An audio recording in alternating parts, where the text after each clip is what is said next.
Hello বন্ধুরা, আমি আকাশ। আমাদের চ্যানেলে সবাইকে স্বাগত জানাই। তো এই ভিডিওতে আমি রিভিউ করব বাঘিরা মুভিটির। তো চলুন আর সময় নষ্ট না করে ভিডিওটি শুরু করা যাক।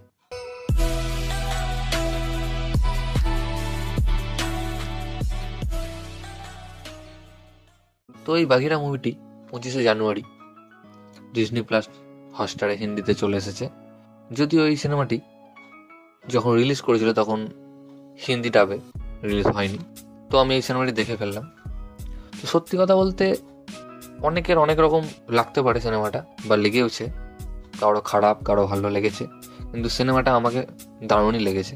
সিনেমাতে আমরা শ্রীমুল্লিকে দেখতে পাবো এবং রুক্মিণী বাসন্ত রয়েছে, এবং সিনেমাটি ডাইরেক্ট করেছেন সুরি, আর এই সিনেমার রাইটার হলো প্রশান্ত নীল। প্রশান্ত নীলের অনেক সিনেমাতেই এই সুরি কো রাইটার হিসেবে থাকে, তো এই সিনেমাটি তিনি ডাইরেক্ট করেছেন। আমরা প্রচুর সুপারহিরো সিনেমা দেখি এবং কোনো না কোনো সুপারহিরো তার পাওয়ারের সাথে কোনো না কোনো সুপারহিরোর পাওয়ার ম্যাচ থাকেই। সেই কারণে যে আমরা সেই সুপারহিরোটাকে কপি বলে দেবো সেটা ঠিক নয়, ইন্সপায়ারও হতে পারে।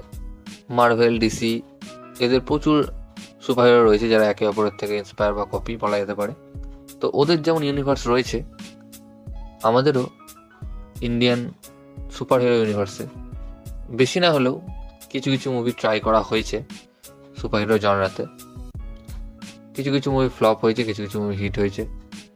তার মধ্যে মিন্নাল মুরলি রয়েছে, ক্রিস রয়েছে, মর্দ কো দর্দ নেই হোতা এবং ভাবেশ যোশি সুপারহিরো, এই ধরনের প্রচুর সিনেমা রয়েছে যেগুলি কোনোটা হিট কোনোটা ফ্লপ। তো এই সিনেমাটিকেও একটি সুপারহিরো সিনেমা বানানো হয়েছে, যদিও অনেকে হয়তো কম্পেয়ার করবে এই সুপারহিরোকে ব্যাটম্যানের সাথে, আর কম্পেয়ার করাই হচ্ছে আমাদের কাজ, কিছু করার নেই। আমরা যদি এই ধরনের জিনিস আগে দেখে নিই তো তার সাথে আমরা তুলনা করব। তো যাই হোক, কম্পেয়ার করা আলাদা ব্যাপার। তো কম্পেয়ার করা বাদ দিয়ে যদি আমরা এই মেন মুভিতে আসি, তো মুভিটিতে সবারই অ্যাক্টিং ঠিকঠাক, স্টোরিটা বেশ ভালো।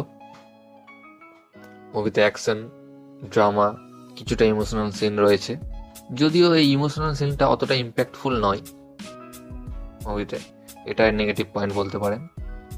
এবং এই সিনেমার নায়কতা শ্রীমুল্লি কিছু কিছু জায়গায় তার ইম্প্যাক্টটা দেখাতে পারেনি, অর্থাৎ কখনো সে দুর্দান্ত অ্যাকশন করছে, কখনো আবার একেবারে ফ্লপ হয়ে যাচ্ছে।